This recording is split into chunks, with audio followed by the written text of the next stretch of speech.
Okay, this is Carol Lisbon. Good evening, everybody. I'm opening up the planning board meeting of October 2nd at 7:01 p.m.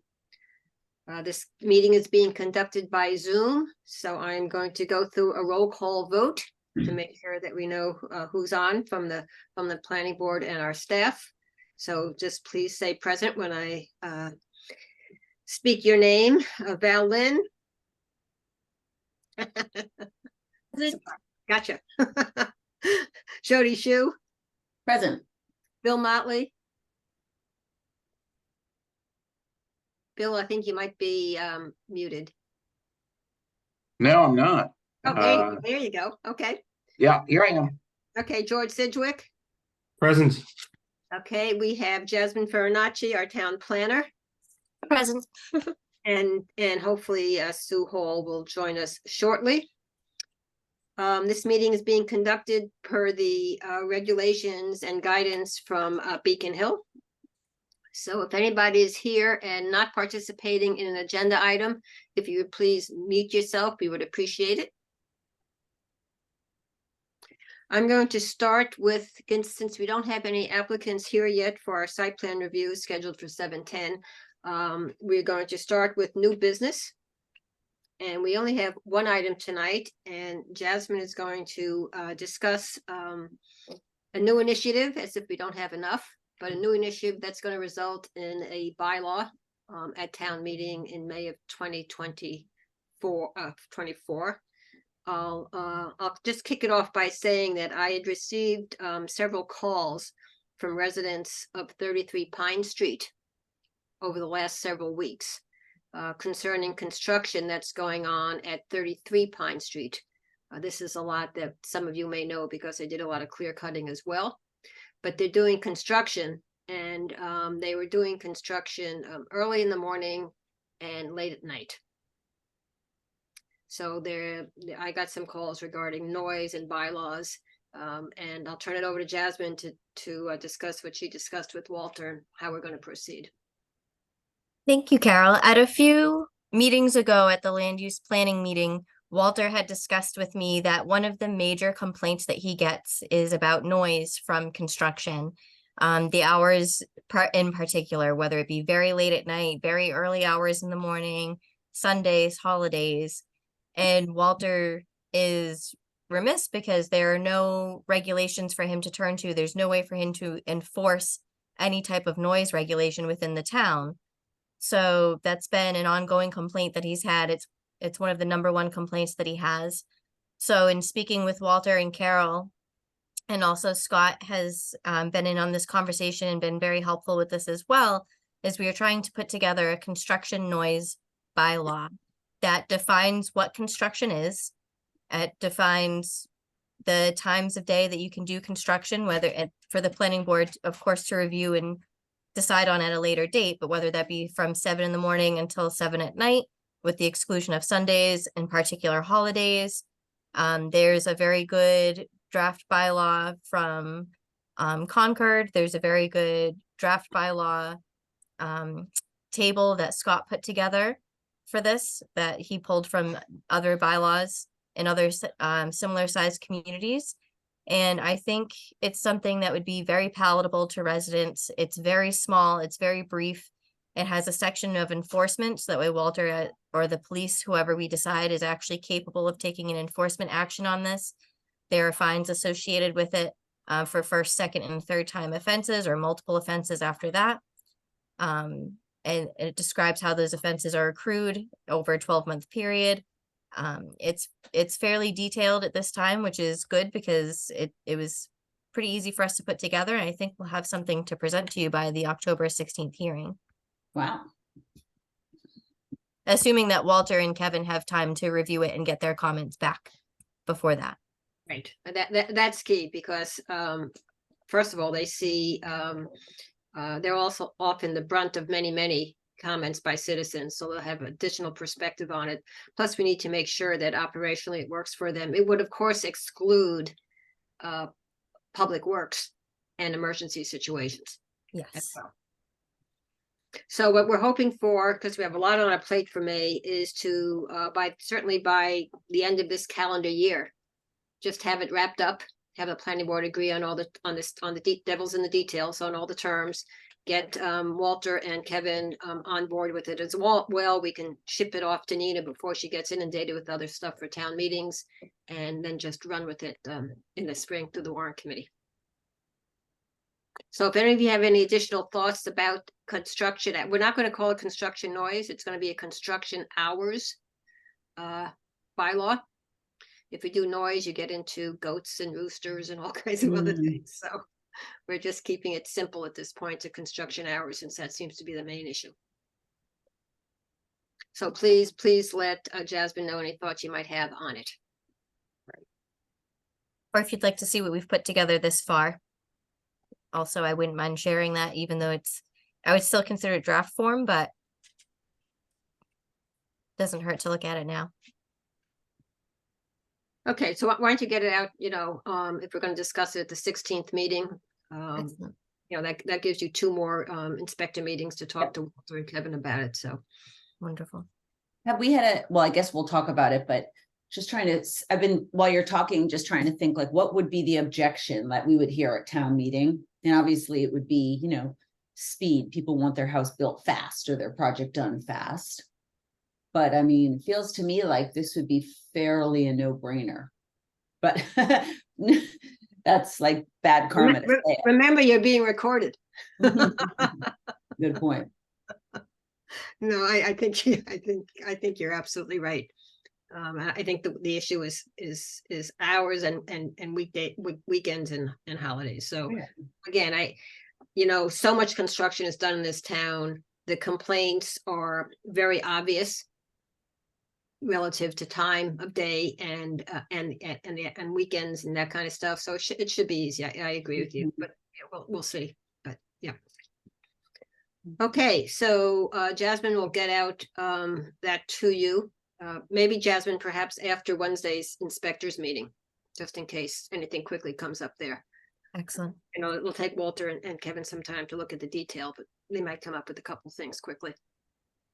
So we'll make sure that that's on the October 16th agenda. Yes. So now, do we have representatives from either 50 Pine Street or 16 Main Street?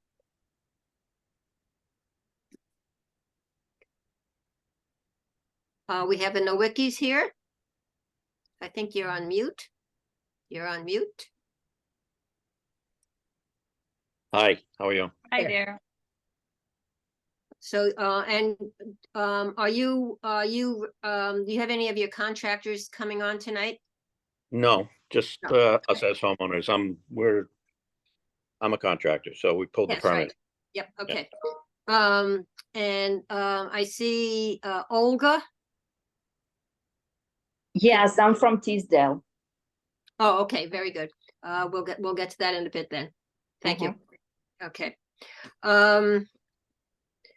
Okay, so Walter, would you like to present your plan? Sure. I guess you guys should all have copies of what we're proposing that we do there. It's essentially a rather small plunge pool that's prefabricated, self-contained.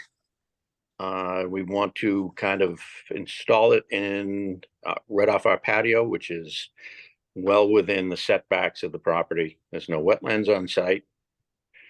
And I guess we have a fence as shown on the plan there too. Were you able to bring that plan up? Just to look at it?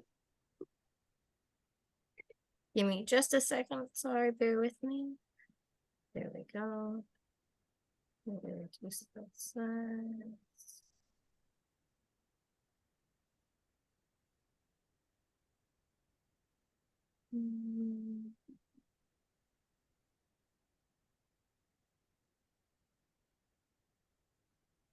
Gonna rotate it a few times so you can see it. There you go.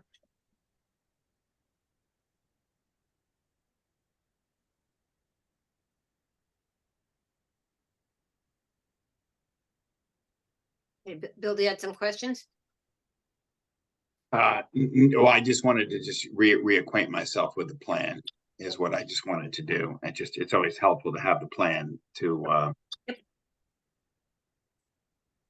One And so- question that I have, if you don't mind, Jasmine, this would be for you, but it's reminding me of a pool, not this particular pool, but the conversation we had about wells and abutting wells. And that issue that came up on Dedham Street, I believe it was relatively recently, as something we wanted to see on plans, the wells. Am I misremembering that? No, we're gonna have to, but no, you're not. And You're we're right. going to have to both change the regulations to add that Yeah. to a requirement and let Walter know as well. That has to be part of the plan. Right. Yeah, because currently it's not, right, part of what we ask for. Exactly. Yep. Right, okay. I mean, we basically now as a standard condition of approval, state that the plan has to be approved by the Board of Health, which Right. obviously is what they're looking at specifically. Got it. But yeah, we can work on getting that as Yeah. part of every application. Got it. That approval has already been, the Board of Health has already approved the plan. Okay. So I'll open up to any planning board members that have any questions, either for Jasmine or for Walter. And for me, it looks very straightforward. Okay, so you should all have Jasmine. You should all have Jasmine's preliminary site plan review approval decision. Mhm. And I think there's probably no need to go through all the various conditions and her statements, Right. unless anybody wishes to or has any specific question about one of them. So. Is everybody fine with this? Yes. Okay, in that case, I will make a motion as follows. After considering the application and other materials submitted at its meeting of October 2nd, 2023, the board approved the plans entitled Proposed Pool Plans, 50 Pine Street, with the following conditions. 1, prior to the issuance of a building permit, minor modifications to the site plan may be approved administratively by the planning board chair. 2, any future modifications to the site shall be reviewed and approved by the planning board. 3, the lighting on the site must not spill over onto any adjoining property. And 4, the site is subject to review by the planning board. Do I have a second to the motion? Second, Okay, and we'll take a vote. Jody, approved. Bill, Yes. approved. George, Approved. and Carol, yes. So unanimously approved. Thank you very much, Walter. Oh, you're welcome. I have one question for you with the order of conditions that you have here. Yep. Could you clarify to me, prior to the issuing of the building permit, item number 1, do you have any modifications that you're currently requiring? No, what basically happens is sometimes after we've approved something, either the board of, depending on the timing and who sees what first, the Board of Health or the building inspector or the town engineer may have a tweak. Sure. And so if it's a tweak, we don't need to, so this gives us the opportunity that if it's just a tweak, not a defined term. But if it's a tweak, then it's just quickly handled administratively versus the applicant having to wait for another planning board meeting. I understand. Okay. Just sort of Very move things along for the little things. Okay, great. So Walter, the office will be in touch with you when I get this signed, and then you can proceed. Great. That's good news. Thank you, board. Okay, thank you. Thank you very much. Have a good evening. Good night. Okay, I see that Sue is on. Sue, you on your phone? Sue? She said she was on her phone. Okay. So do we have anybody in the waiting room for 16 Main Street? Is Christy on? Christy Violin? No, I don't have anybody in a waiting room. Sue, do you happen to know if Christie or somebody else was going to come to the board tonight?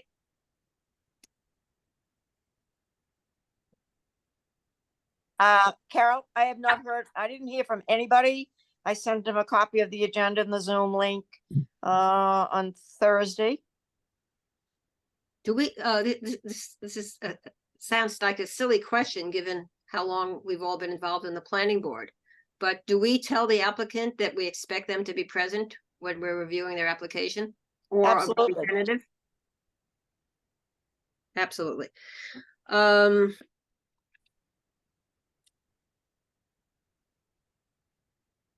I view this one as pretty, so let me throw this out to everybody. We can go through the application as Jasmine has reviewed it and choose to take action on it. Or we can go back to Christie and ask that she or her representative actually come to a meeting and present the pool. Does anybody have any preferences one way or the other on this? Well, I guess that's the big question is, it sounds like, Sue, you're saying the applicants do understand that they're expected to be present, because can we think of an example of a time when a site plan review has been before us, but no representative from the applicant has been present? Like, do we want to review an application without the applicant present? I don't. I think we may have in the past done some very simple, very simple things. Yeah. But I don't think we should not do it we should not continue that as far as policy goes. Right. And I actually Yeah. emailed the Zoom link to both Christie and her engineer / contractor. uh-huh. Both of them got that information. So I think, I think we're going to hold off on this one then. And I'm just checking, I do not have her contact information here. I do. Hold on. I think I do. Hang on. And Sue, I'd like you to add as part of your application procedures Mhm. to request verification via Okay. email on if and who will be coming to represent an applicant. Or maybe you just mean who. Well, yeah, or no one. Carol, I do have a cell phone for Christy and John Violin. Do you want me to reach out to them, or should we? Yeah, that would be great. I mean, we're going to continue on, but if they can come in and we can get this taken care of, Okay. then I'm all for that. So thank you for doing that. Meanwhile, we will move to a simple item, the next one, which is approval of the minutes of September 11th. I think these were also sent to you. Did anybody have any edits or suggestions to the minutes? No, other than, I think we discussed maybe sort of the prioritization of some projects or issues that we wanted to address, NRPZ and things like that. I don't know if that needs to make it to this, but just figured I'd mention it.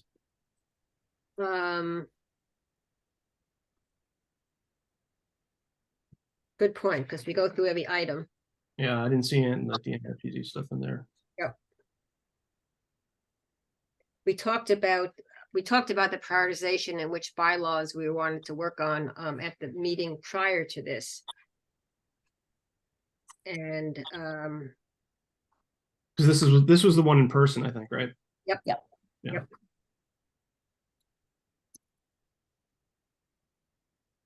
If it's not a big deal, that's fine. I just figured I'd ask. Okay, by the end of this evening, we'll have another opportunity to show in the minutes the priorities. So good point, George, and make sure we will include that in the next minutes. Sure. So do I have a motion to approve the minutes of September 11th as submitted? Yes, so moved. And a second? Second. Okay, all in favor? Val? No, sorry, Val. Jody? Yes. Bill? Yes. George? Yes. And Carol. Okay. Thank you for those. Thank you for Sue and Jasmine's first pass at meeting minutes, so thank you, Jasmine. Hmm.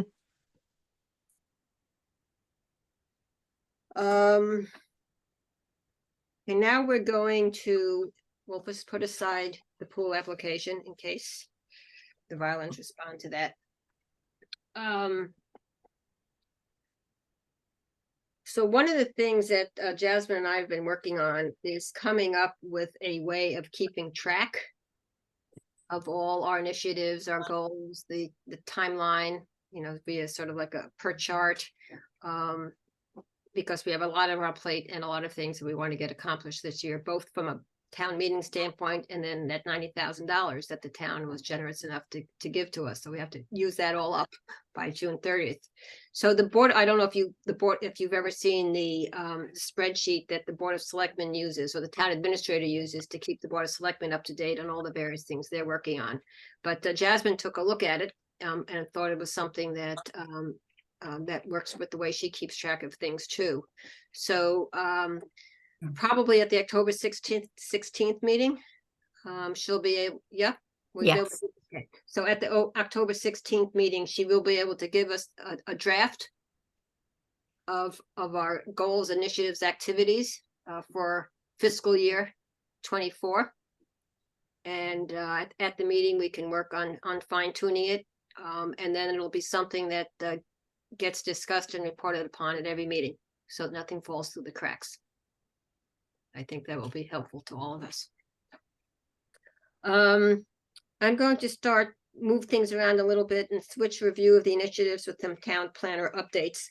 And then Jasmine will be reviewing most of the initiatives. So just a couple things to clarify. We had been waiting for state approval of the ADU bylaw. They actually, in fact, had approved it on August 18th. And there's a 90-day comment period. So assuming that there are no comments that go up to the state on November 18th, that bylaw will be in place. So that will be done. And I think Jody, once we get an application, we'll see what the need is for some kind of procedural work that you had talked about, you know, with the ZBA. Okay, so where do we see a copy? You're So saying they approve it and then there's 90 days for what? public comment. Public comment, okay. Sorry, yes. And where does that live? Like, how would anybody know they would put public comment in? Excellent question. And they don't, because the town clerk does not. Top secret. Yeah. What's the Animal House super tops? What was that term for in Animal House, the movie about super whatever it is? Anyway, that's too logical a question. So the answer is no one knows that there's a comment period for all intents and purposes. The fact is that it was approved at town meeting, so it's a procedural issue. And I've talked to Felicia about how we're going to go about as we do more and more bylaws, how we go through that process and how we promote it. And it's all part of the website and communication plan that's being worked. I had a meeting with Mike Blanchard this afternoon, and this was just one of many items, which is we have to find a way to be transparent. Yeah, right. So you're saying that it's 90-day comment period, and then we would wait till we get an application before we do the administrative side of things? No, I'm just saying that the administrative side of thing is easier to do if you have something to actually work on, right? That's true, because we can do it whenever we want. It's just a voice vote. It's not like it's anything that we, Right. it's not like we need to have it in place before our first application comes through, I think is what you're saying. Right. Right. And as I said, Jasmine, I'm going to try to scout it up, but Laura and I did sit down with Walter and walk through a lot of the issues. So we have something good to go off of. And that's either in your files. It was before Laura left, pretty close to before she left at the beginning of the summer, or I might have a version of it and I'll track that down too. Okay. So we were hoping that, I think it's 33 Walpole is putting in a garage, and we're actually going to be doing the site plan review at our October 16th meeting. And I'd been in contact with the architect going back and forth relative to the plans. Because the original plans that came in showed an outside staircase. So I Well, I communicated, remember that, yeah. if this is going to be an ADU, which these types of buildings tend to be, you might want to design it without an outside staircase. Right. What they've done that, and we'll see new plans on the 16th, but they've also decided after conversations with Walter that they're just going to go ahead with approval for the garage and not build out the ADU yet. And they'll come back to us for the ADU. And of course, it's detached, so that'll have to go to the ZBA with our site plan review input. So that's where we are with the ADU.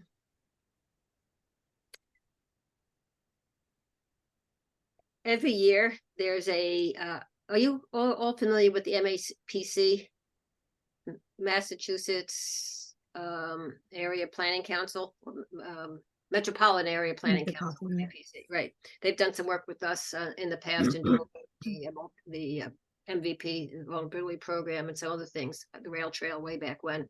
But anyway, we always have somebody that's appointed to be our representative to the MAPC. And the selectmen approved the appointment of Jasmine at their last meeting. So Jasmine, if you could just talk very, very briefly about what that means. Sure. So that means essentially I work with MAPC. I'll attend their webinars and seminars on upcoming projects and initiatives that they have. Their main role is to help us, whether it be with grant initiatives or things like the rail trail. They give fantastic advice. They're wonderful to work with. They're obviously all over the region, metropolitan area. So they've worked with towns of all different sizes and all different communities, and they have a breadth of knowledge. So my role is just to work with them on our initiatives that we think that they could help us with. I can send a link to their website just that way you can get an idea of some of the projects that we might be looking forward to doing with them. But it's pretty much anything short of like a TIF or a TIP program MAPC can help you with. So they're a great program to utilize. Great. That's And they have it, obviously, because they're working with so many towns and cities, they're a wealth of data as well. fantastic. Yes, and they've got resources for the data and data collection. Yep. Okay. Couple of other things, at a meeting that Mike Blanchard had, a meet and greet with the Council on Aging, last week. He was asked a question about the Hale education and the CR and special town meeting in the fall. And I think it was probably one of the first times that any government official has more or less officially stated that it's highly unlikely that there will be a special town meeting this calendar year for the Hale CR. So it's still being worked. It still is an agreement between Dover and Westfield on releasing the draft. And it's getting to a point now where we're just going to run out of time. So I would expect to see something either in the winter or spring, depending how the two towns choose to proceed. So that's Hale. Any questions on Hale? Okay. I've been keeping a list of various things that come up before the planning board for which we find that we are not able to rely on our bylaws as much as we would like. And if you remember the solar array on Farm Street, that was very, very difficult for us because the only bylaw that we had to do with the commercial size ones, like the one at the transfer station. And we had various issues. So I've asked Jasmine to work on a small, medium scale solar array bylaw for May. And she's already begun to do that. Obviously, with many of these bylaws, we tend to be a little bit behind the times. So just like a construction hours bylaw, there's plenty of stuff already out there to choose from and pick the best pieces of. So Jasmine will be working on that. And And we'll add that to the list of bylaws that we hope to bring to the town in May. Okay. So again, at some point, again, this fall, Jasmine will be sending out a draft. We can discuss the various issues that need to be resolved to complete the draft. And again, hopefully get this one done sooner rather than later. Get it to Nina and so that we can deal with some of the more complex issues in the spring, the winter and spring. I anticipate having that draft, excuse me, by next meeting, the October 16th meeting. Great, wow. Wow, The is state that- gave a lot of guidance for it, so I can't take full credit as much as that would be great. They Just really take the gave credit. excellent guidance, so it was easy to pull together. At the last Tuesday's selectmen's meeting, the selectmen agreed to put together a housing task force to address the issue of housing in Dover. That's a big deal. Yep. So I met with Robin and Mike Blanchard today. And what we'll be doing is having representatives, we'll have us from all the staff from all the land use departments. So Jason Belmonte, the Board of Health agent, Janet Bowser from the Conservation agent, obviously Town Planner Jasmine, probably Mike Angieri, Walter Avalone. And then we'll also have a representative from each of the boards and commissions involved as well. And then we'll have folks that can come in depending on the issue. Like we'll make sure that Aquarian understands what's going on so that we can talk about some of the water issues with Aquarian as we get to that point. One of the first tasks, it's a short-term one, because we have the Trout Brook, we have Tisdale, and now we have Pulte. So we have 3 housing situations going on right now. And as we've talked about, we don't have a good procedure within the townhouse to make sure that Dover is presenting a unified position on any of these things as we work with the state. And all one needs to do is look at the memo that was written, for instance, on Red Robin, which is basically taking whatever Board of Health mentioned, whatever Planning Board mentioned, whatever Concom mentioned, whatever the town engineer mentioned, and just put it into one memo without any overarching discussion about the bigger picture of that particular development in Dover. And you look at, we've looked at some of the letters to Mass Housing that Medfield have written, and obviously they've got a lot of 40Bs going on. And they're just, order of magnitude more comprehensive and thoughtful than our list of things like, oh, the road might be too much, there might be traffic. That's not what we need to do. It's not what we need to present to Mass Housing if we want to present Dover's best case on some of these. So that's going to be the first task, is to get together that procedure to address the communication to the state. And then we're also going to start working on a more philosophical discussion of 40B versus MBTA, the difference between 40B and Section 8. There's going to be a whole education process involved.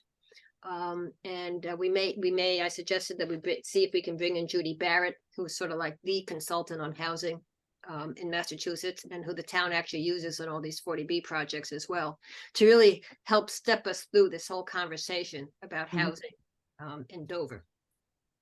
Both affordable housing per definition of 40B and what I call less expensive housing, which has nothing to do with 40B, but gives us the opportunity to build less expensive housing. So you could sell your property that you bought for $50,000 in 1950, for 1.5 million now, and buy something smaller like a townhouse in Tisdale, which just sold for 715,000, and have money available, part of the assets, to live on.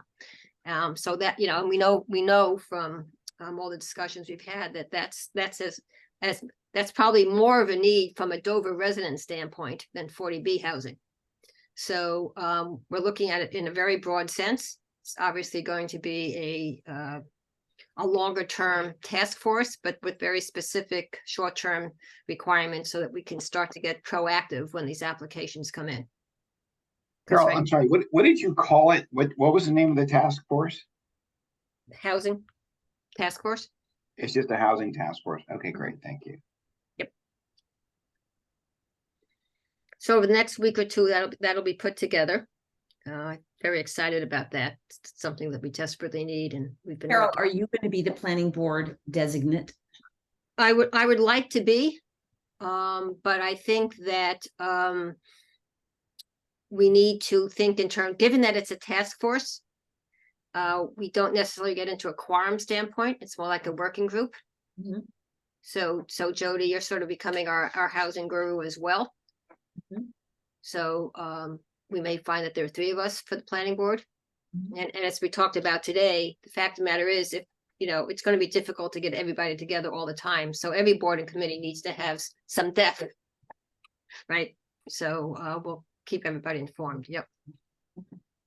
Carol, would it make sense to reach out to somewhere like Medfield to talk with them about their housing task force that they have and kind of Yep. how they've Yep. proceeded over the years? Because I'm sure they've learned a lot of lessons as they've gone Yep. along. It's already begun. Yep. Oh, awesome. Yeah. Thank you.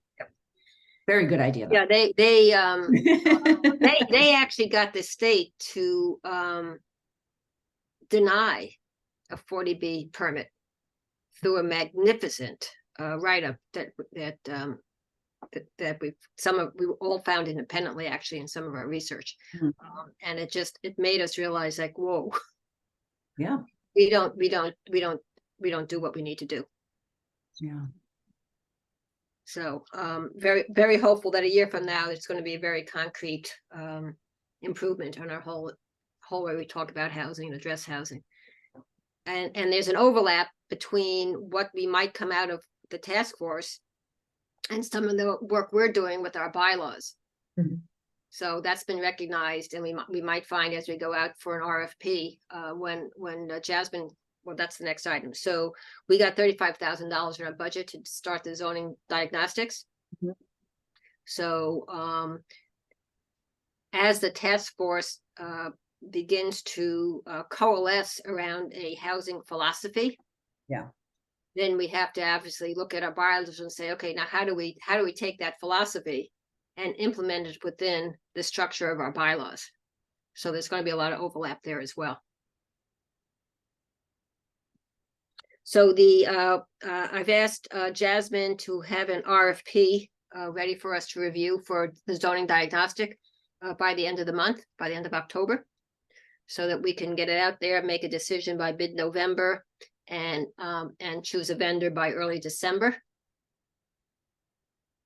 so that the work can get done in the first 6 months of calendar year 2024 and fall under the fiscal year 24 budget that we have.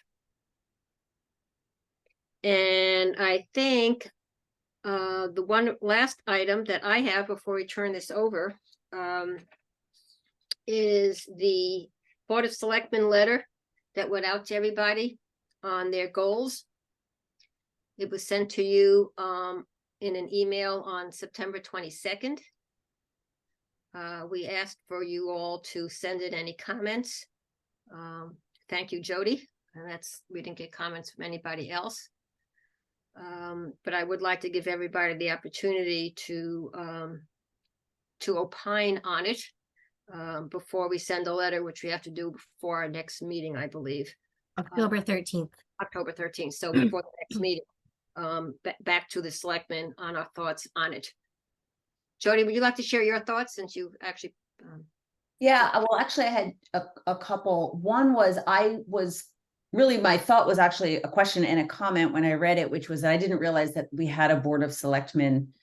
I think I misunderstood the document when I first read it, because I thought it was sort of an update to something that existed. And I think now I understand that it's a proposed draft of a new document, which would outline the sort of roles and responsibilities of the Board of Selectmen.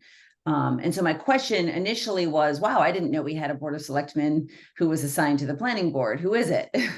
And Carol and Jasmine both were like, no, we don't have that, but that's what they're proposing. So I was curious about that because I know we've had, in other scenarios, we have like warrant committee assigned to us in advance of town meeting. I just wanted to understand how that would work.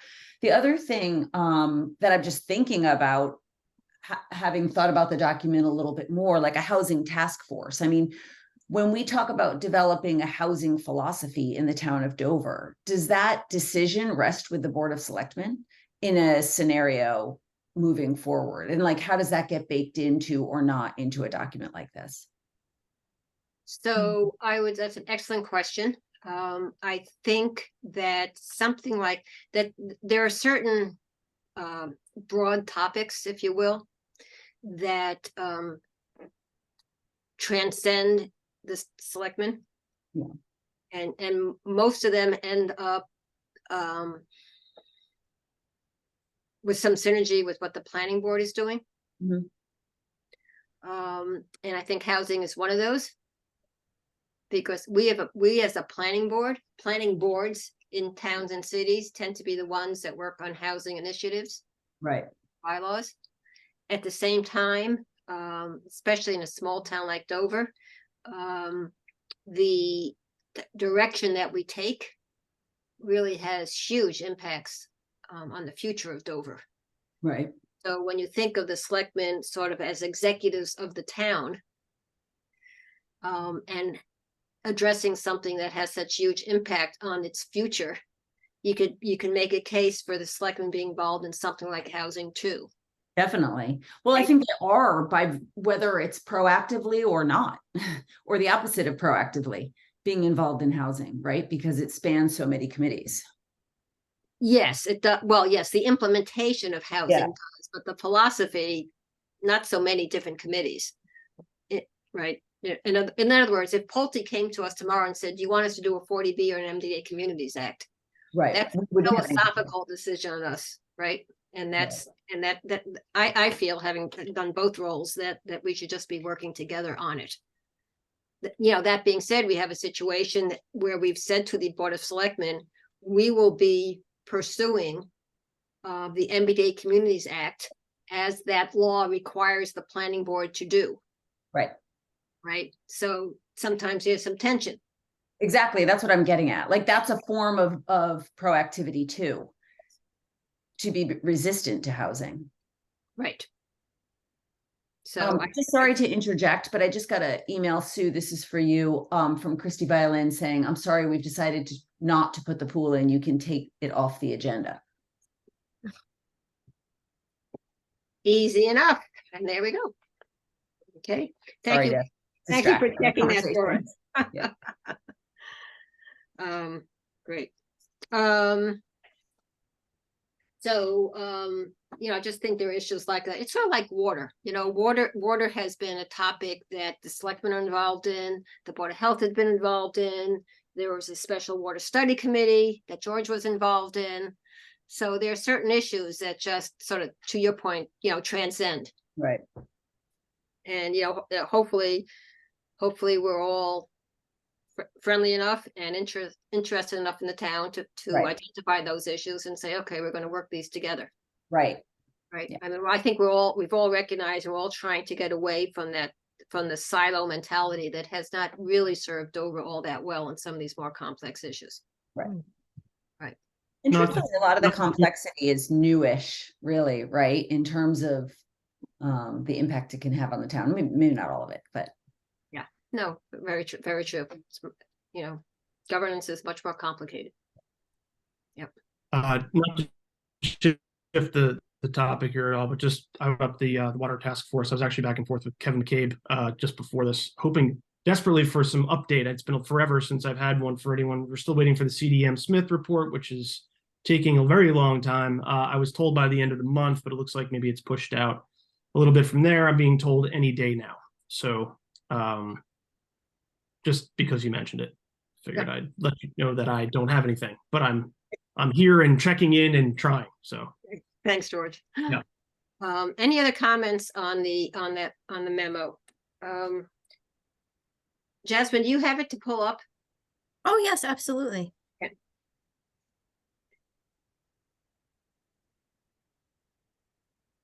So while she's pulling it up, I actually, and a couple of other,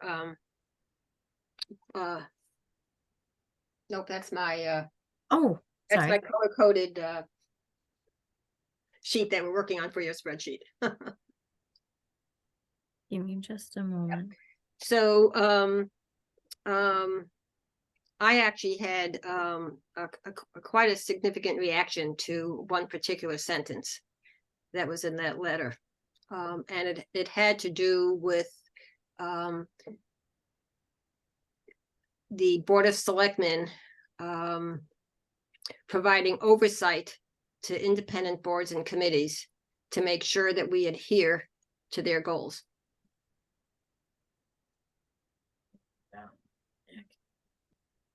I can see why you might have a challenge with Everybody's just like, there's the dead silence. Is that the right one now? What Sorry. section is that in? Yep, that's the one. Management of the town on page 2. Page 2. Keep going, there we go. So I'm sorry, I'm Board of looking at, Selectmen, the Board of Yes. The Board of Selectmen is responsible for the oversight of all town functions. This includes oversight of independent committees and boards to ensure adherence to the town's goals and objectives. I think I could interpret that several different ways. It may just be bad language. I think these boards need to have some element of autonomy, but probably some coordination or alignment is probably reasonable to request. But I don't think it's worded particularly well. Well, I think, having spent some time, looking up various definitions of the term oversight and adherence, I would totally agree with you, Bill, that regardless of what, that one would hope that that's not what they intended, but those are very strong words. Yeah, yeah, yeah. That reflects something. In addition Yeah. to the fact that if you look at the fiscal year 24 goals, that there is a goal to have a town meeting, a bylaw change, and I don't know why it's a bylaw, so, but a change so that all professional staff reports into the town administrator. So for instance, Jasmine would not report to the planning board. So when you combine the two together, to me, it's a incredible jump to a consolidation of power with and weakening the whole checks and balances of the town governments, in addition to the fact that we're elected officials. Right. As are they. Yeah. So I actually received phone calls from 2 other board chairs without reaching out, who said, could we talk about this? So I think that there will be some input to the Board of Selectmen regarding this particular sentence. And if it's okay with you, I will work with Jasmine to draft something that we can then get to the selectmen. I think we've all experienced what it's like to have a town planner who reports to a town administrator for all intents and purposes. And I couldn't agree with you more, Bill, that one of the challenges, we were just talking about one of the challenges with Dover is that we've always worked on a silo basis, and we're not, it's getting too complex. We need to work synergistically, you know, Yeah. across all boards and committees and departments. You do that by communication and sharing of information. Not oversight, together. not oversight. Not some adherence. not some organizational chart, you know, having professional staff report to TA, and not saying, because if we were to sit down with the selectmen right now and say, okay, what do you think the planning board needs to be doing? What bylaws do you think that we need? What would they say? I was a selectman for 9 years. I never thought about the planning board. And if you look at the goals that they have, they're basically financial and capital budget, operating budget, town meeting process, HR issues, those types of executive functions that belong at that level. But imagine if a Board of Health agent reported to the selectmen during COVID. And Or could- like very specifically, when we think about a housing task force, imagine a scenario where we have 3 Board of Selectmen who are, adamantly opposed to expansion of affordable housing. They've run on that. Let's pretend a scenario, and that's a goal they set: opposition to affordable housing in the town of Dover. So then that would imply then that the boards were meant to align with that goal. Exactly. Yeah, you'd see a lot of people resigning. Yeah. Yeah, you would see a lot of people resigning, and there was an anti-mask philosophy somewhat during COVID up there as well. So I mean, there are all kinds of implications. Yeah. So Yeah, good catch. Are these- so yeah, go on, George. Just yeah, I guess it'd be interesting to see what this looks like, maybe compared to sort of the last one, big large changes that were made. I don't know. That's all. I'm sorry, say it again. It would just be interesting to see prior document versus this document, I guess. There is no prior document. Okay. I thought the I board. was confused by that too, George. So interestingly enough, I the thought only this was an thing- update that was being done. yeah, no, this is something that should be done, and I commend the selectmen for doing it now. But we've never had a document that has spelled out the role of the selectmen. Oh, okay. In a way, the only thing has been, just like the planning board, the only thing we really have is what our local bylaws say, or Mass General Law says, which is, very high level. So I commend them for trying to put this document together. And I do have a sense from some conversations I've had that that the use of adherence is in oversight probably were not the best choice. So we'll work on conveying that, as well as will some other elected boards, and we'll see where it ends up. Okay. So thank you for that. And I think at this point, just one other update from me, the Trout Brook 40B. So the ZBA held their second meeting with the applicant last week. And it was only a 15 minute meeting, because in the afternoon, Alan Fryer received a case from Dover about 20 years ago or so. I have not seen it. I don't know a lot of the details. All I know is it was about 20 years ago that the Dover Board of Appeals rejected a scatter lot development. And the applicant brought it up through the court system, and Dover's denial was upheld.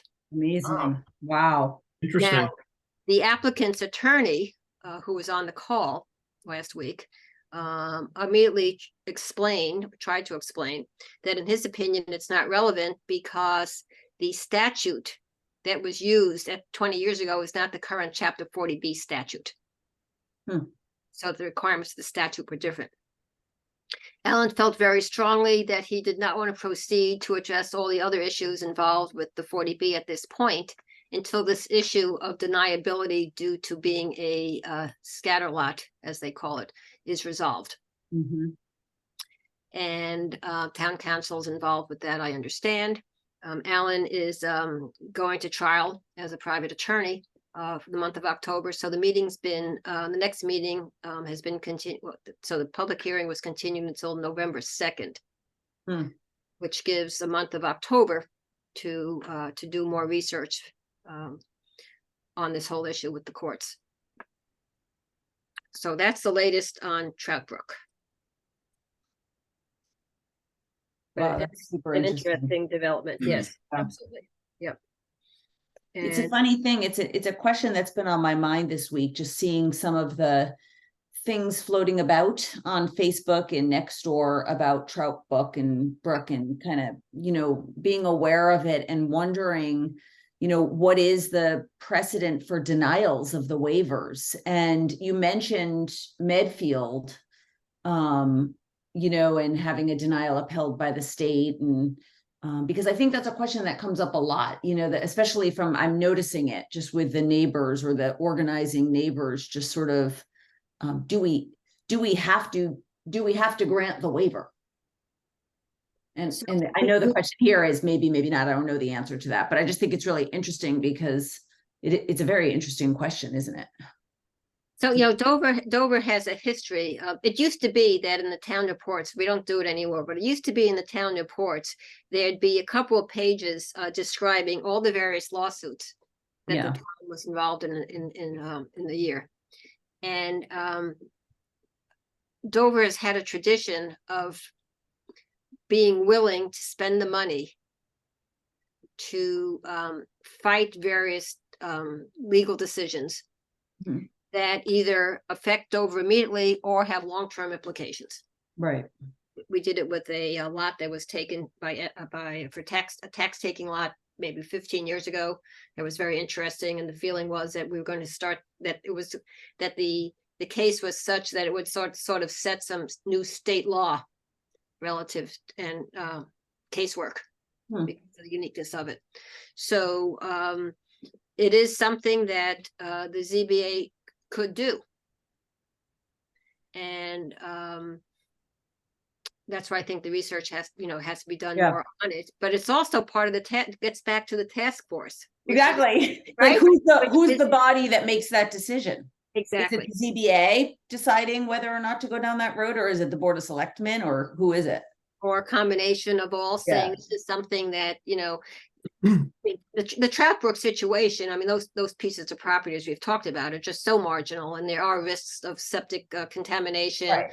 Aquarian has one of their, the old Springdale water system that Colonial Water bought, and then now Aquarian is right there. So what does it mean for Aquarian? I mean, there are those types of very specific issues, but the long-term implication of allowing scatter lot development in Dover is a big issue. Sort of being in the middle of a lake, every single piece of property could be used. Right. So, so this may be one, but again, it's going to be worked. I will tell you that Mike Blanchard gets this issue and is determined to have this task force really address all the stuff that we've talked about tonight. Great. It's really great. Yep. So with that, I'm going to turn it over to Jasmine for all the other stuff. Thank you, Carol. So as I'm fairly certain you've all known at this point, we've shared this information with you, but Medfield denied water and sewer access to Pulte. So they're just checking with an outside consultant to make sure they're within their legal rights, which I don't see why they wouldn't be. I don't see any rules that I've ever been made aware of that says you have to share your water and sewer with someone from a different community. So I don't see that changing. And then the conservation hearing was moved from till October 11th to give time for the consultant to walk the site. I don't know, do you guys have any questions or conversation about that? To me, it's pretty straightforward at this point. I mean, their options are limited now. So does that mean that when you talk about those options, those limited options, obviously there's the water line that was determined to serve the high school. Is that really the only option otherwise that they have at this point? Or they could try to dig a well. That's not an option, Bill. I mean, it's not an option. Okay. No. Yeah. The water line that currently Medfield supplies to the Dover Sherburne is specifically for Dover Sherburne. And there's nothing in the intermunicipal agreement between Dover Sherburne High School and Medfield that allows for any other connections to that line. Thank you. Okay. That was what I was a little, in our last meeting, there was a little bit of a question. Right. I took away a little bit of a question mark, but thank you for clarifying. But another question is, did that ANRAD process that was before the Concom delineate wetlands that would make the digging of wells impossible? Well, it It's- seemed like you it know, was changed, right? It's the delineation lines have been shrunk, have essentially shrunk the property, right? As my Correct. Yes. Right, so Paul McManus, who's the Concom agent, is walking the site between now and October 11th with LEC, which is Pulte's consultant, and they will agree on the wetlands delineation, so we'll have a firm map, okay? At the same time, the issue of septic, for instance, okay, has to do with soil testing, right, for leaching fields and all that kind of stuff. So that's being looked at, that will be looked at by Board of Health when Pulte starts doing the soil testing. Right. And then, of course, then you have the issues of placement of wells, once you know where a septic system would go, or maybe a small private, sewage treatment plant, and so forth and so on. So it's an evolutionary process. Could it be, is it logical to say that the more the options are reduced, the more the likelihood of a 40B becomes evident? Why? That's the way I read it. Yeah, I Absolutely. agree.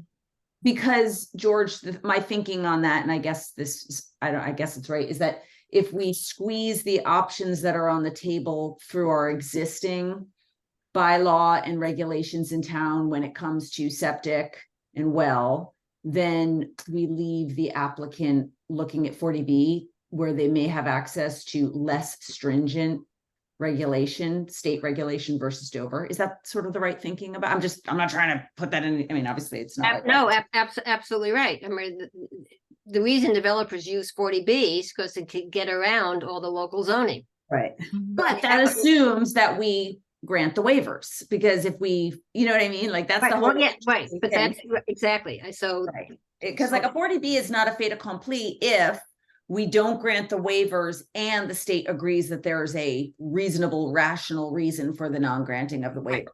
A large hurdle, but yes, absolutely. Right. Yeah, Right, but I guess my only question was 40B or no 40B.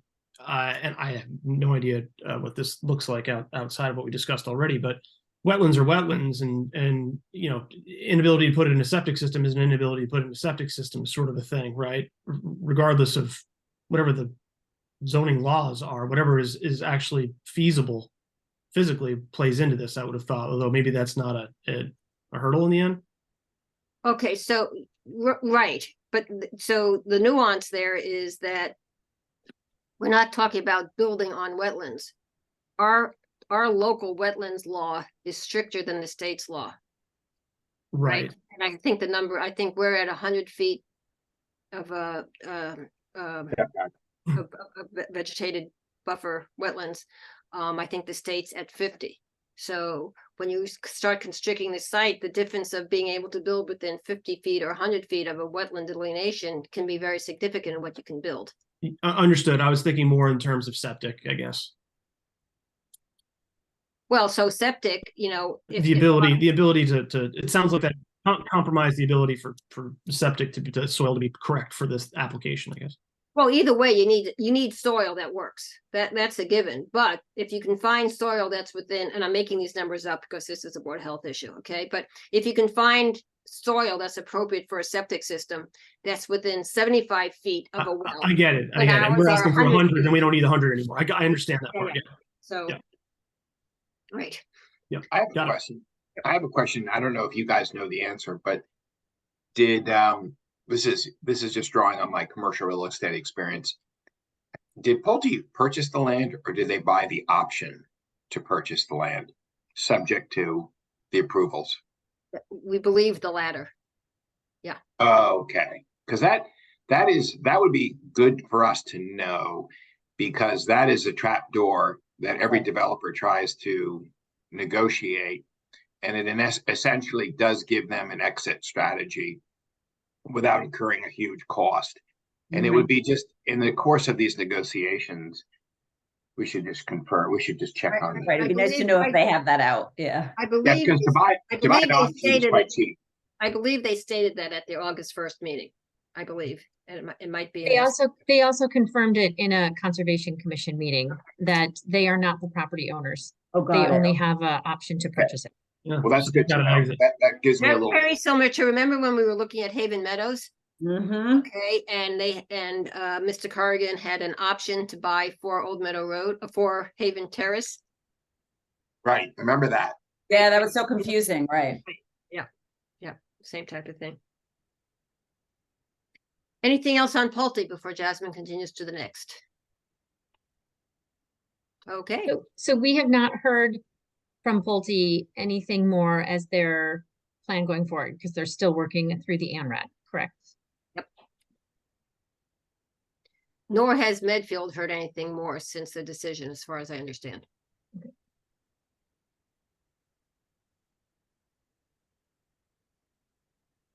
Okay, All right, so as you know, we walked the Tisdale proposed 40B site on 9/14. We have a deadline of October 20th to submit comments to the state. So if the planning board has comments that they would like addressed, I would like you to send those to me and Sue, so that way I can compile them.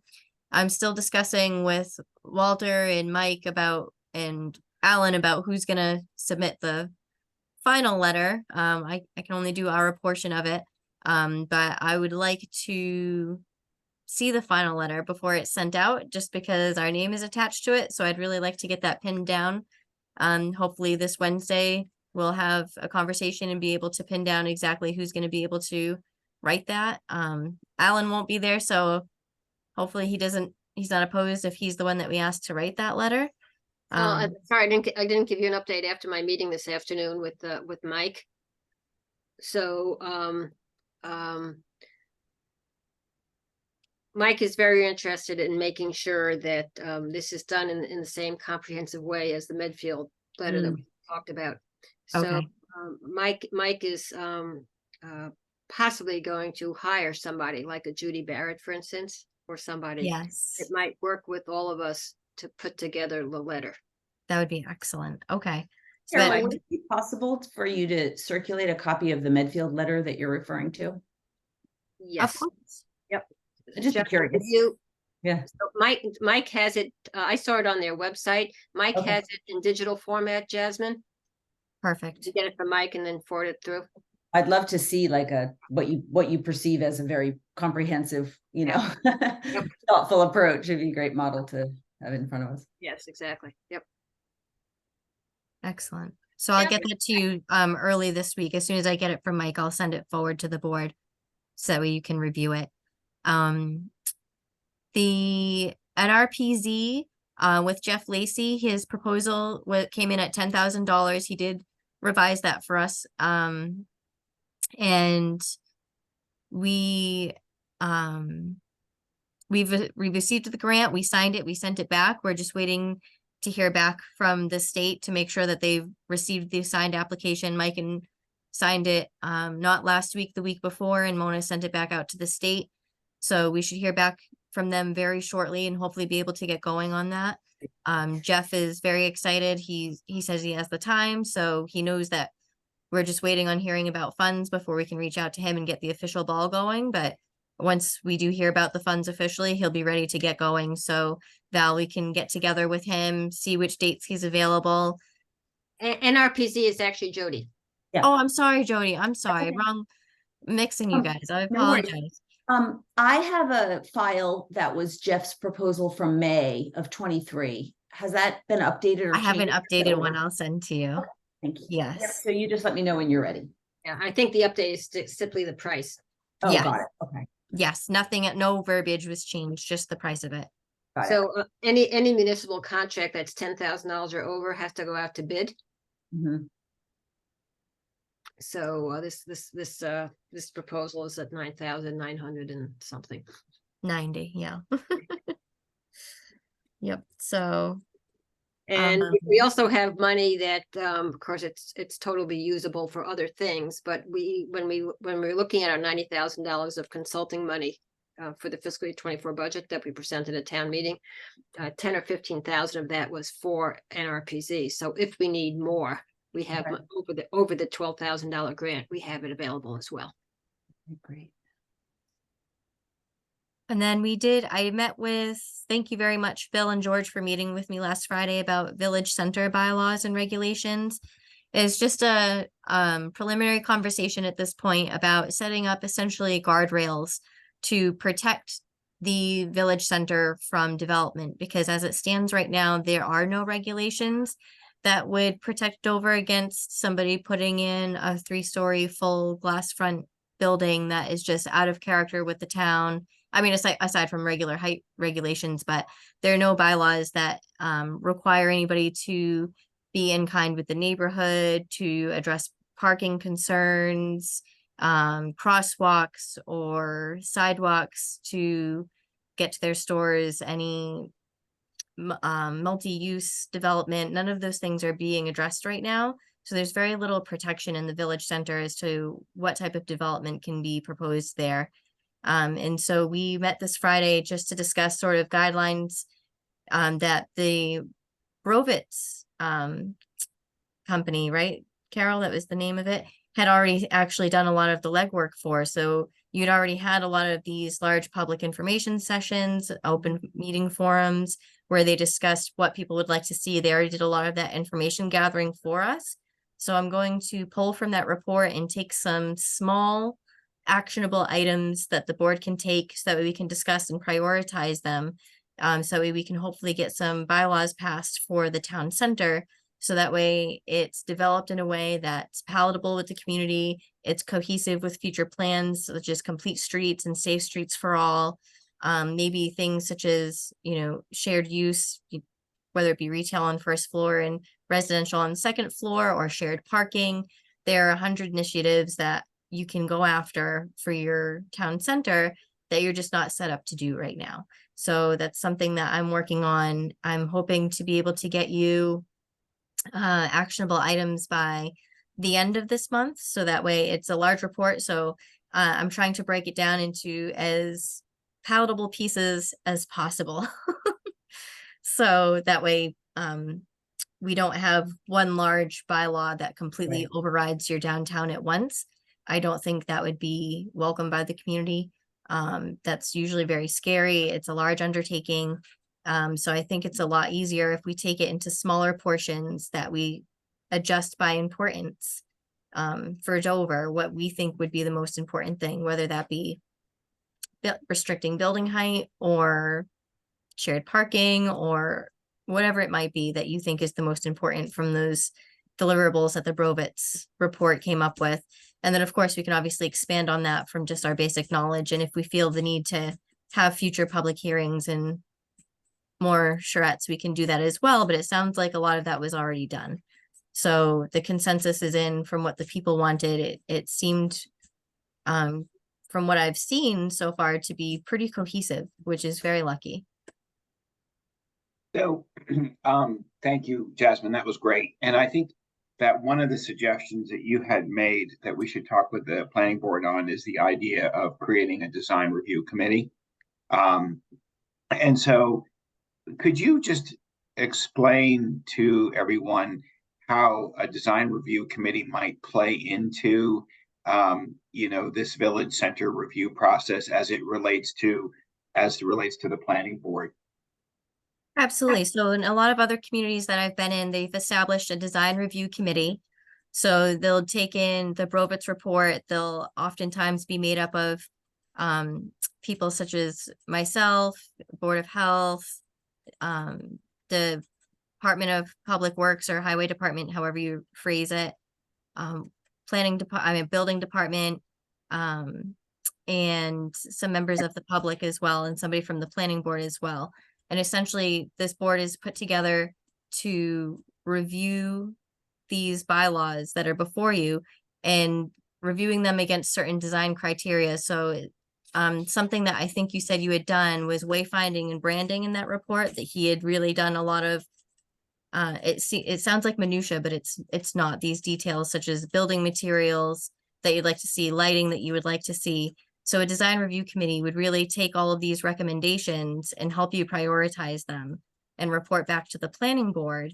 And then once you have all of your bylaws in place that you feel that you have a substantive town center bylaw, you can either dismantle that design review committee because they've met their purpose, or you can continue to have that design review committee as sort of an additional role to the planning board. So that way a site plan review may sometimes go to a design review committee first to make sure that they're meeting all of the design criteria that you've set before it comes to a site plan review for the planning board. So it wouldn't be adding load to the planning board without sacrificing that review. Or you can have it so that way, once the design review committee is dismantled, all of those processes would go in part of your site plan review process with the planning board. Carol, what are your thoughts on that? Oh, I think it's a great idea. Okay. And I would just so I'm making sure that we're all aligned here. So what Jasmine's going to do is she's going to really look at the Brobitz report, and she's going to break it up into smaller components. And then from that, we as a planning board, or George and I will sort of, with Jasmine, report that back to the planning board and say, okay, these are the components, and these are where we think we should really focus on initially. Okay. And we can understand and we'll discuss why this is more important than perhaps another aspect of the Brobitz report.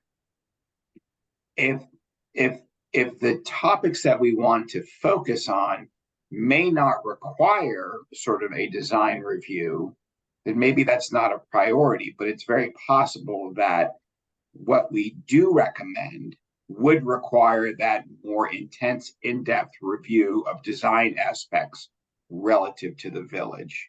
So do I have it right that that's where we would then have this sort of subcommittee that we would create? And really, we would be reporting and communicating back to the rest of the planning board about the work and the progress that's being created, with the ultimate goal that we would be bringing something to the planning board for comment, and ultimately through a process where we could bring it actually to town meeting for bylaw approval. Yes. I would go a little further and say, and you guys need to discuss it, but the question that I would have is, are there aspects of a design review committee that establishes various design review criteria that can be regulatory versus bylaw? So we discussed Yeah. that. I think that the design review committee would review site plans to make sure they adhered to the bylaws that have been put in place. So that was, I think, discussed also. Jasmine had mentioned Would you that. keep the If you design review decided to committee keep for an a- after the fact committee? If you decide to keep them in place, so some communities do keep the design review committee in place because they like, for some reason, they like keeping that process separate from the planning board. I think so that way it didn't inundate the planning board with over review, but some planning boards are very comfortable taking that role on, especially once Once it's all laid out. exactly, because And what it's already about, spelled out. how does one get on a design review committee? So that So you that need to would know the depend special on- password. that would depend on how it's established, and I Handshake. think We're gonna come up with a even special handshake. Sorry. depending sorry. on technically the type of name of committee that it is, I think the name actually does have some play. in Yeah, it. no, I mean, So I you think could be- actually it's kind of, it could be very contentious. they could either be, I think typically they're appointed in most communities that I've been in. And they usually do consist of at least 2 members of the public, usually 1 non-developer and 1 developer, so that way you're hearing both sides of the coin. And it really releases suspicions when you have a developer in the room with you that you're being anti-development. And it does help you to reach that end of the community. It's usually developers that are opposed to this, not Yeah. usually residents. So And I having feel like we had developer a on lot of board- residents participate in that focus group on that Saturday morning who like immediately come to mind as people who might be interested in that role. Yeah. There's usually a lot of residents very interested in Yeah. the design review committee. It's usually one committee that's not hurting for members. Yeah.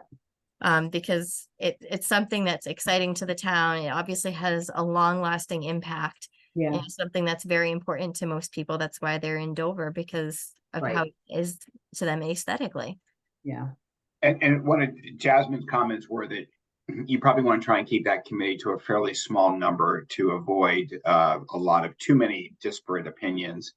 And also that developer who would be on the committee would not be a landowner within the village center zoning area. Good point. And an odd number, I take it. Yeah, I think it was It 5. helps. Developer, 1 non-developer, Board of Health, a planning board member, and like a water committee member, something Why like would you that. have a Board of Health member on the design review? So I suppose you, not Board of Health, but probably Highway Department. Well, I think the big overriding, the 800-pound gorilla in the room here is water and sewer for the village, Mm. right?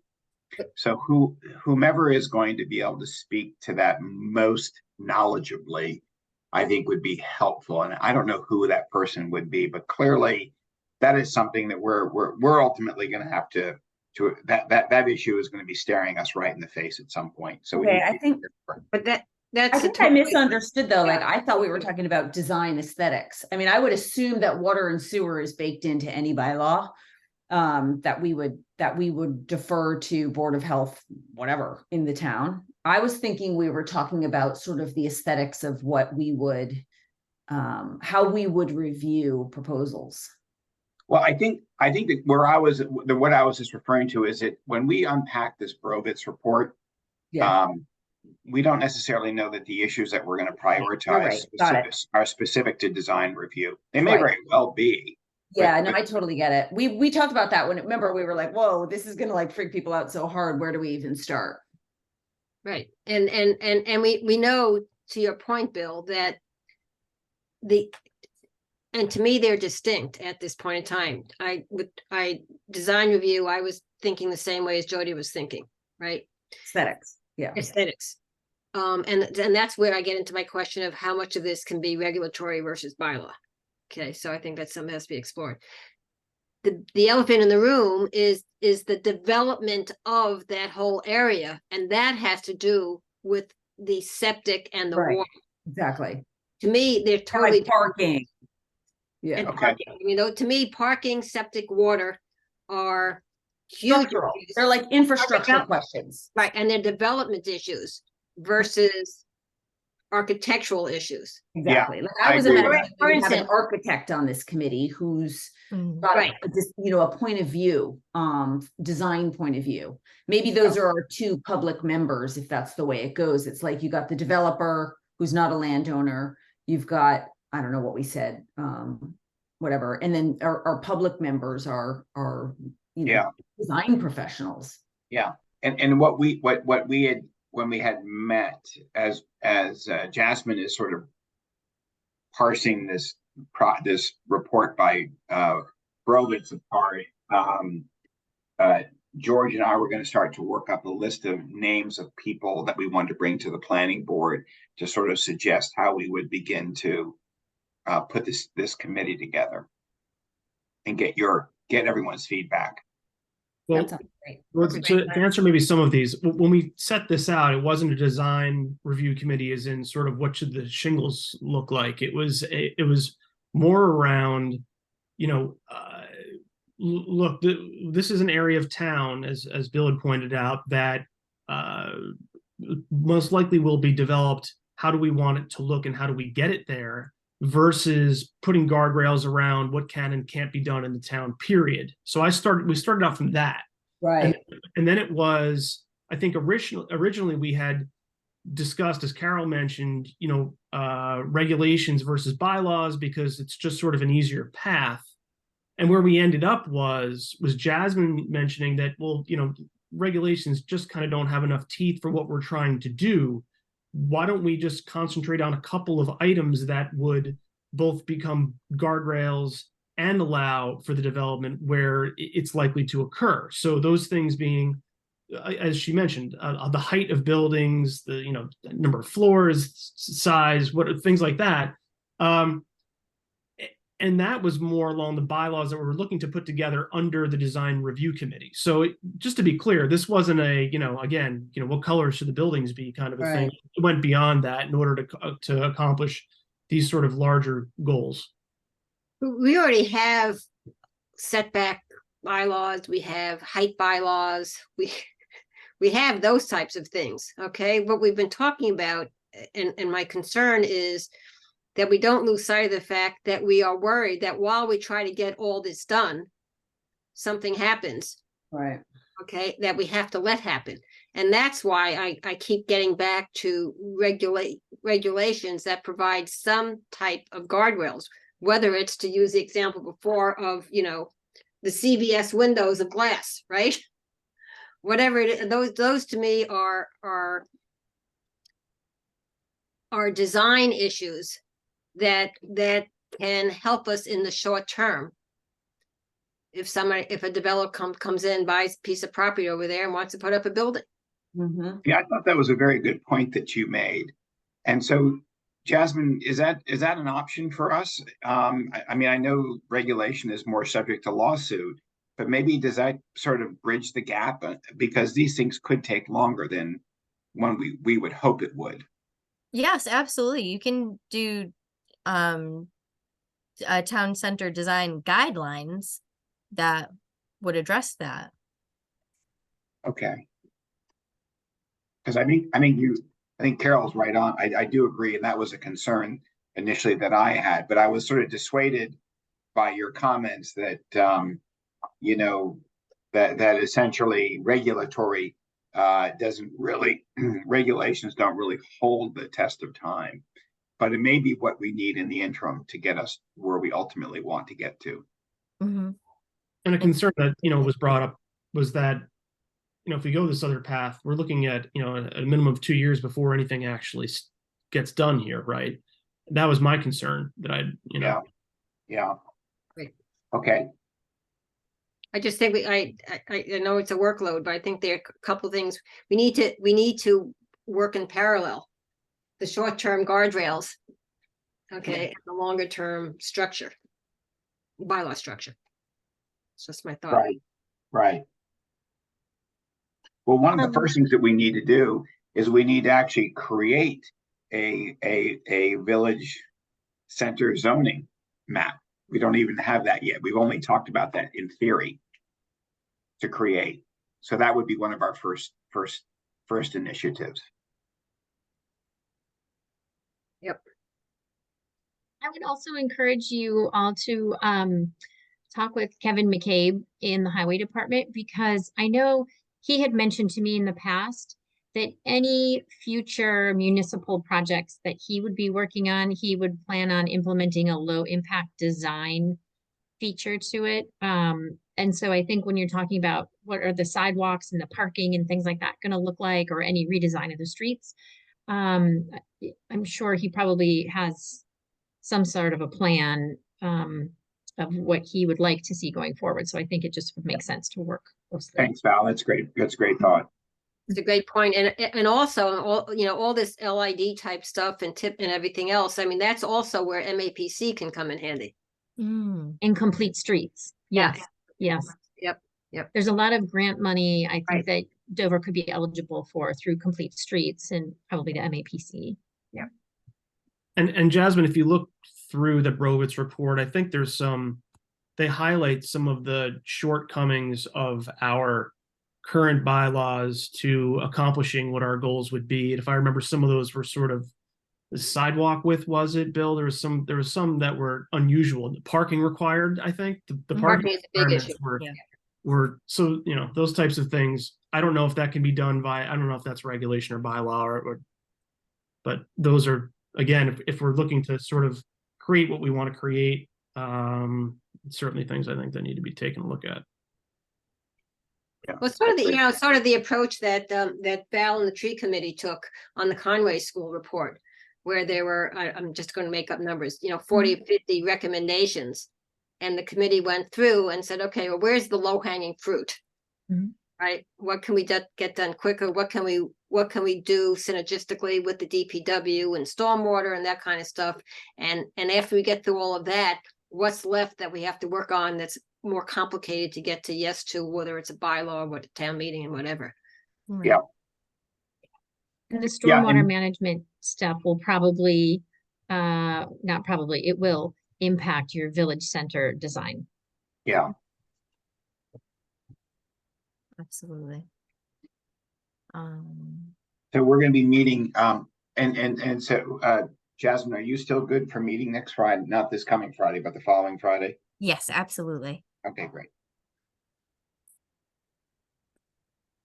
Great. Anything more on Village Center? Okay, before Jasmine goes on, Olga, are you still there? Oh, she just got off. Okay.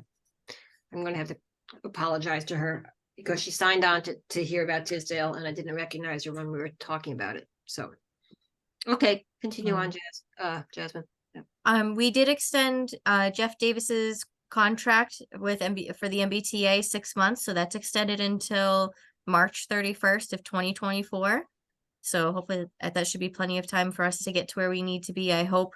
Carol had a great question earlier today, which was, you know, if we created an MBTA zone and someone constructs a 40B on it, then do we have to now create a new MBTA zone? Is that going to impact us? And Jeff's answer is exactly what you thought it would be, Carol, which is they don't have any distinctive answer. They're going to take it on a case-by-case basis. But his feeling is that if the MBTA zone was there first and a 40B development comes in, that we're safe, that the zone was established and we can't help generally where a 40B goes. You can't help where developers choose to buy property. And he didn't see that being an issue. He said obviously he can't speak to that specifically, but he didn't see why it would be. So he did give us as much feedback as he could on that, which I appreciated. Speaking about the stormwater bylaw. Sorry, Jasmine, could I just pipe in for 1 second? Oh, of course, please. To stay on MBTA for a second. One of our to-dos coming out of the meeting, Carol, Jasmine and I had a couple of weeks ago in the office was this idea of meeting with the Board of Selectmen regarding housing policy and preferences. Am I right, Carol, that this new housing task force will sort of take that on? Yes, yeah. Okay. And I mentioned to Mike Blanchard today that we had got the extension of the contract, but it's only until March, which really isn't all that far away. And that if we want to take advantage of the state paying for the consulting services, that by March, the task force should have gotten to a point where we've used Jeff to the best of his ability. Right, All exactly. the questions that we have before we have to start paying for it ourselves. Okay, so we're extended through March 30th. I think it's the 31st. Yes. Okay, got it, yeah. Okay, so. I'll take every day I can get. Yeah, exactly. Okay, so there's some urgency on getting that housing task force moving. Yes. But Carol, great job on that, because that was only September 13th. You said you were going to meet with them. So that's called movement, sister. I think Robin's expecting to get an email out hopefully this week on it. Great. Amazing. That's a really great. So I did want to touch on the stormwater bylaw. So Jeff, forgive me, his last name, John Gregory had reached out and asked us, the town department heads and departments to submit what stormwater regulations we had pertinent to our bylaw. I did respond to him with all the sections pertaining to stormwater that impact the planning board on September 12th. Mikey and Jerry, our town engineer, also sent an email that day asking if John Gregory was going to be implementing Mike's comments that he had sent back in January. John said he would, but we have yet to see those. So I'm waiting to see John's report with Mike and Jerry's comments implemented, because Mike feels he may need to make updates based on what that report looks like at this time. I did ask him if he had a timeline in mind, which I did not get. So unfortunately, it's a little open-ended on stormwater, but we've done everything that we can on our end. So we're waiting on John at this point to follow back up with us on where he is with our reporting. And I plan on staying on him until we see something. So at least once a week following up, just reaching out. Can we get those comments can we get that report with Mike's comments tied into them? I haven't seen if any other boards or departments responded. I wasn't CC'd, but that doesn't mean that they didn't respond. So. Val, do Jen, you have, so- I'm sorry, go ahead, Val. I was just gonna say, I sent a letter to Kevin, or an email, sorry, to Kevin McCabe, asking if he needed anything more from us and kind of where we were at. And he said, as far as he was aware of, the planning board provided all of what they needed from us. But he was still waiting for some other departments to provide information. I'm not sure which one of those he's referring to. So Val, you made a comment about Mike and Jerry wanting to make sure that his comments were integrated into the thing. So I believe that Val, didn't Laura write a memo as well back in January or February with all the planning board issues relative to the draft bylaw? I thought so. So I'll look for that. look for that. I'll Yeah. look for it as well. I'm sure I have it somewhere, because a lot of those, as did Janet Bowser. I mean, it was Mike and Jerry, Janet Bowser, and the planning board that wrote a pretty detailed discussion of what was wrong with the bylaw. Right, after that January meeting, correct? Remember that? Yes, Yeah. yes. So it will help you to not reinvent the wheel to find Excellent. that. Okay. Yeah, if we could find that and maybe resend it to Kevin and John, that Yeah. may help move things along. I'm wondering if maybe it's been misplaced. It happens to the best of us. It does. It Yeah. does, it does. Okay. We did submit, by we, I mean, the town of Dover submitted a grant for $50,000 through MRPC for a tree inventory. So we did tie this in with climate resilience. Trees obviously do help massively when it comes to stormwater and drainage and water retention.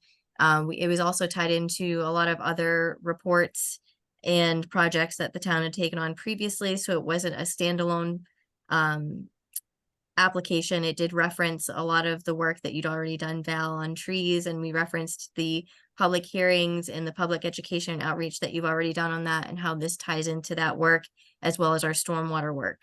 So, you know, And hazard mitigation as well, too. and hazard mitigation, yes. So we put our best foot forward. It'll be a few months before we hear on that, but just so you know, that's something that we've submitted. Hopefully we'll get some good news for that. We also, as Carol mentioned, I'm working on the RFP for the bylaw diagnostics that I'll have to you by the end of the month. I'm very hopeful to have it before the 30th. I don't want to commit to the 16th yet, but I'll get it to you as soon as I can, much sooner than later for certain. I just need to say something about that 50K grant that was submitted. Sure. Jasmine did this in 4 days. She's amazing. Thank you. 4 days. Yes, that was the fastest turnaround I think I have seen in a long time. That's It's- awesome.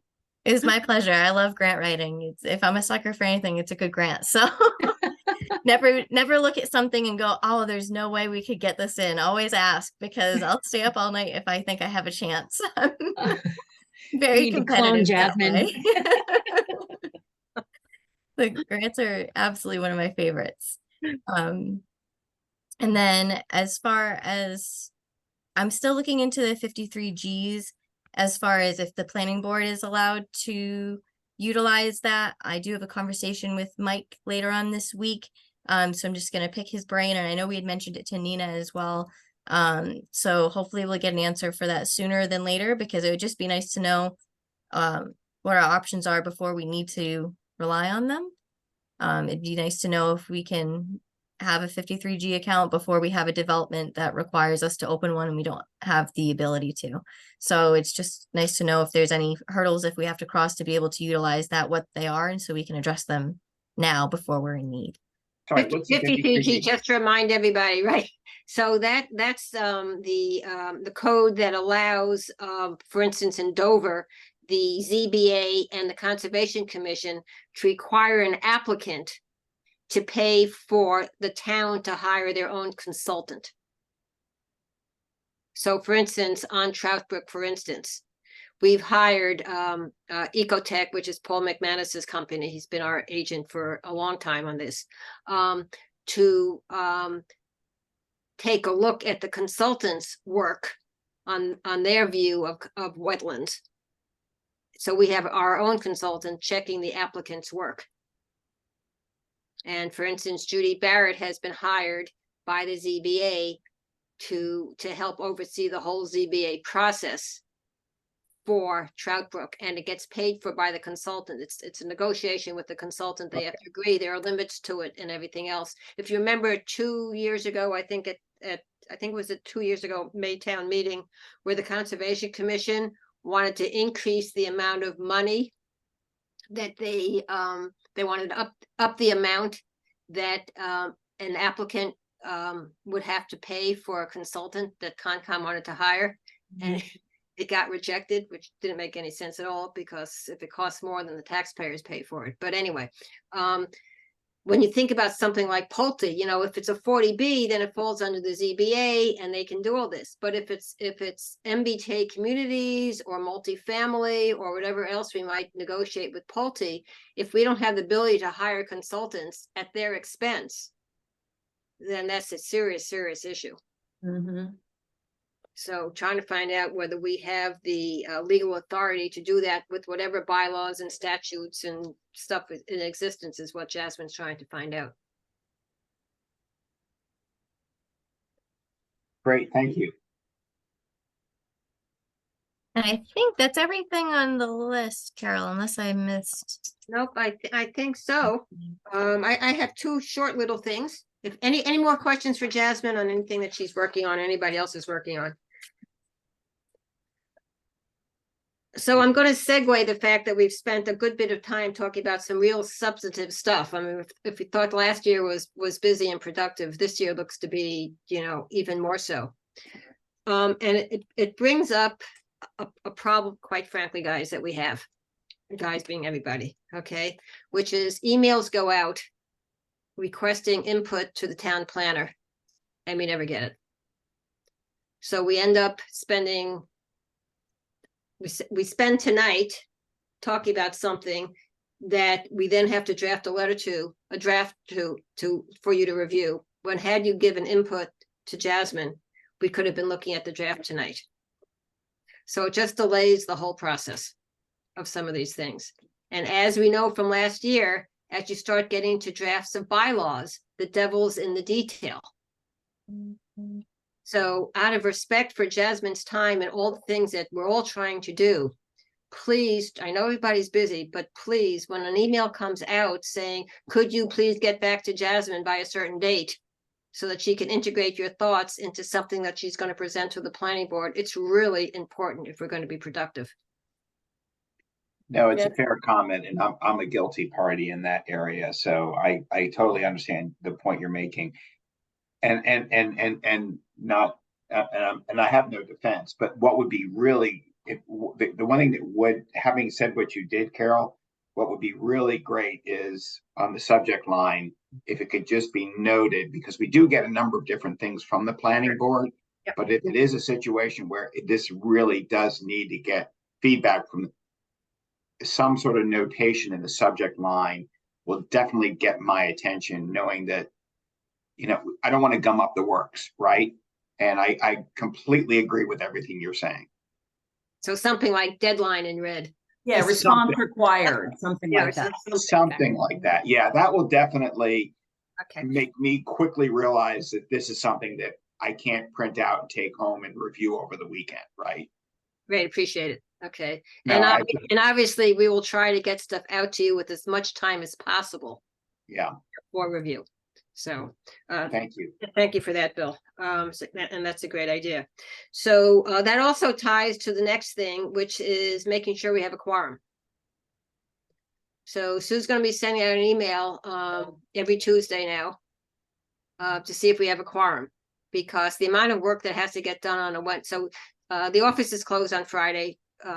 Jasmine works from home. Sue doesn't work at all. Sue does not work on Mondays. So everything that has to be done for a Monday night meeting has to be done by, under Sue's domain, has to be done before she leaves work on Thursday. So there's posting of there's a review of the agenda with me, there's a posting of the agenda, there's making sure that the applicants know that they're going to be, that their applicant's going to be on. It's making sure that abutters have been notified. It's making sure the zip file with all the material is there and ready to go out and so forth. If we know on Tuesday or Wednesday that we don't have a quorum, then that the time crunch of a Wednesday afternoon, Thursday can be dissipated over the following week as well. So please just try, we'll do it the same way, you know, urgent request and so forth, but we really need to know about quorums because we need 3 and sometimes it could be problematic. So appreciate that as well. I think it's a very exciting year. Yeah, it's really, we're planning, we're actually planning. We're planning Yeah. and I can't tell you what a pleasure it is to work with Mike Blanchard, the new town administrator. It is making such a difference in what we want to do and how we work together, to the conversation we had earlier in the evening. You know, just working together as a team. It's fantastic. It's fantastic. That's great. Came on just in time then. And Jasmine, I know I say this all the time, but it's only been a month and I can't believe what you've accomplished. I Thank know. you so You're much. amazing, Jasmine. Thank you. Hopefully we'll get a lot more done. So we'll just keep this ball rolling. We'll just There you keep up go. this momentum. Awesome. We got our work cut out for us, that's for sure. Yep. Yep. Anything else before we adjourn? I don't think so. Okay, our next meeting is on October 16th. We will have hopefully a construction bylaw to look at. Yeah. We will have the site plan for the 33 Walpole Garage. We will have, well, we'll share with you the letters that we've written to the Board of Selectmen on their goals. And also the letter on Tisdale. And that's it at this point in time, plus whatever else that Jasmine accomplishes by the 16th. We'll see. Well, the good news is that we don't have a lot of applications right now, so we have the time that we can still have this incredibly in-depth discussion that we've had this evening, and it's still only 8:48, so not too bad. So thank you, everyone. I'm going to make a motion to adjourn the meeting at 8:48. Do I have a second? Second? All in favor, just wave their hand. There we go, unanimous, wonderful. Thank you, everyone. Thank you. Thank Good you. night. Thank you. Thank you, Carol. Bye-bye. But